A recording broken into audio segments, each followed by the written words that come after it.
Defenders of Islam insist it is a peaceful religion. Others disagree and point to the primitive treatment in Muslim countries of women and other minorities. So let's discuss this now. We're joined now by Reza Aslan, a scholar of religions, professor at the University of California, Riverside, and the author of Zealot, The Life and Times of Jesus of Nazareth. Let's talk about this because it's a very interesting conversation every time we have it. Before we get into this discussion, I want to play for you this clip from Bill Maher's show just this Friday night. Here it is.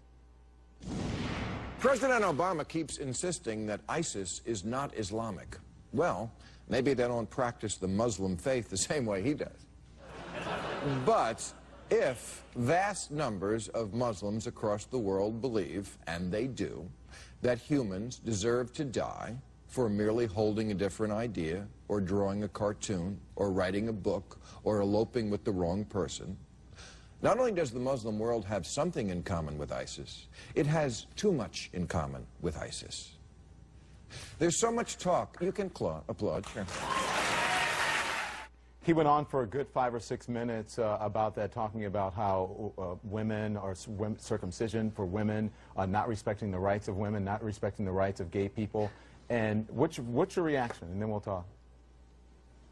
Well, I like Bill Maher. I've been on his show a bunch of times. He's a comedian, but, you know, frankly, when it comes to the topic of religion, he's not very sophisticated in the way that he thinks. I mean, the argument about the female genital mutilation being an Islamic problem is a perfect example of that. It's not an Islamic problem, it's an African problem. Well, wait, because he says it's a, hold on a second, Reza, because he says it's a Muslim country problem. He says that in Somalia... Yeah, but that's... Yeah, and that's actually empirically, factually incorrect. It's a Central African problem. Eritrea has almost 90% female genital mutilation. It's a Christian country. Ethiopia has 75% female genital mutilation. It's a Christian country. Nowhere else in the Muslim majority states is female genital mutilation an issue. But again, this is the problem, is that you make these facile arguments like that women are somehow mistreated in the Muslim world. Well, that's certainly true in many Muslim majority countries like Iran and Saudi Arabia. Do you know that Muslims have elected 7 women as their heads of states in those Muslim majority countries?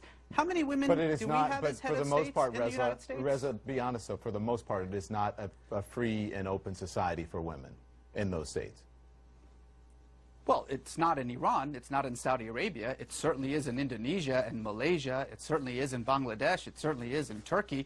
I mean, again, this is the problem, is that you're talking about a religion of 1.5 billion people, and certainly it becomes very easy to just simply paint them all with a single brush by saying, well, in Saudi Arabia they can't drive, and so therefore that's somehow representative of Islam. It's representative of Saudi Arabia. But in Iran, they don't have... I mean, I think that Bill Maher's point is that these aren't extremists. We often talk about extremists and that we should crack down on extremists, and why aren't Muslims speaking out about extremists?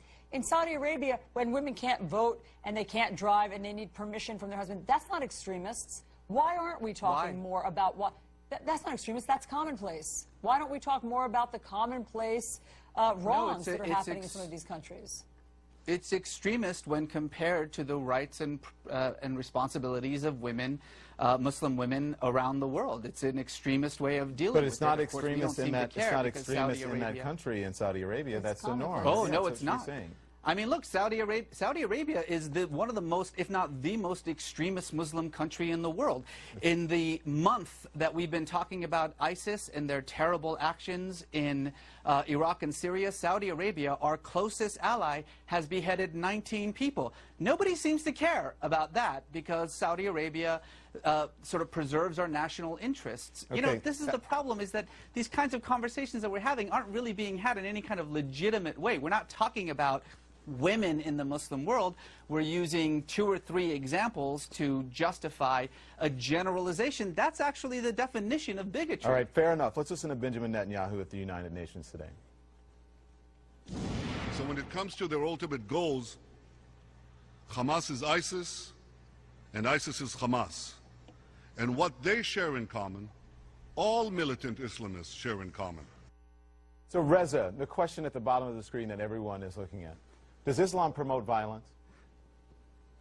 Islam doesn't promote violence or peace. Islam is just a religion, and like every religion in the world, it depends on what you bring to it. If you're a violent person, your Islam, your Judaism, your Christianity, your Hinduism is going to be violent.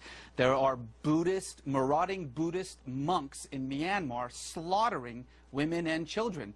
Does Buddhism promote violence? Of course not. People are violent or peaceful, and that depends on their politics, their social world, the way that they see their communities, the way they see themselves. So, Reza, you don't think that there's anything more, there's the justice system in Muslim countries, you don't think is somehow more primitive or subjugates women more than in other countries?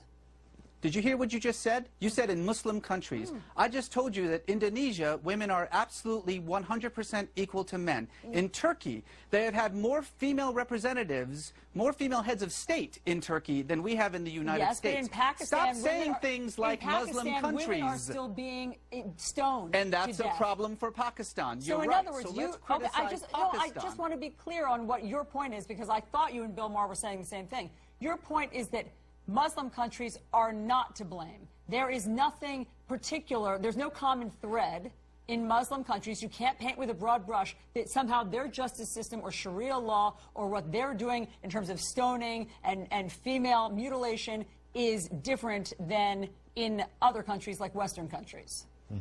Stoning and mutilation and those barbaric practices should be condemned and criticized by everyone. The actions of individuals and societies and countries like Iran, like Pakistan, like Saudi Arabia must be condemned because they don't belong in the 21st century. But to say Muslim countries as though Pakistan and Turkey are the same, as though Indonesia and Saudi Arabia are the same, as though somehow what is happening in the most extreme forms of these repressive countries, these autocratic countries, is representative of what's happening in every other Muslim country, is frankly, and I use this word seriously, stupid. So let's stop doing that. Okay, Reza, let's listen. I want you to listen to Benjamin Netanyahu again. This is actually the one I wanted you to hear. Yeah, the ISIS. But our hopes and the world's hopes for peace are in danger, because everywhere we look, militant Islam is on the march.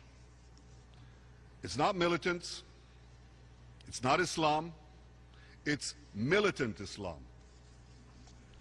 And typically, its first victims are other Muslims, but it spares no one. He's making a clear distinction there. He said it's not militants, it's not Islam, it's militant Islam. Do you understand his distinction there? Is he correct? Well, he's correct in talking about militant Islam being a problem.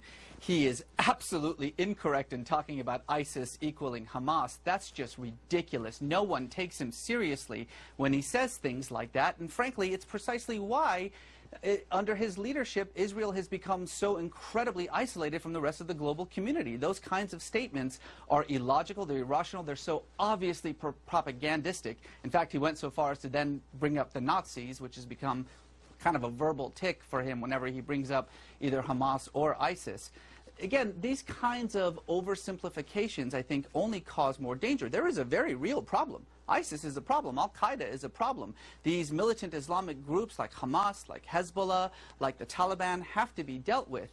But it doesn't actually help us to deal with them when instead of talking about rational conflicts, rational criticisms of a particular religion, we instead so easily slip into bigotry by simply painting everyone with a single brush, as we have been doing in this conversation, mind you. Well, we're just asking the questions, Reza, and you're answering. I think you answered very fairly, and we appreciate it. Thank you, Reza Aslan. We appreciate your perspective Yep. and helping everyone understand your perspective. 126 Muslims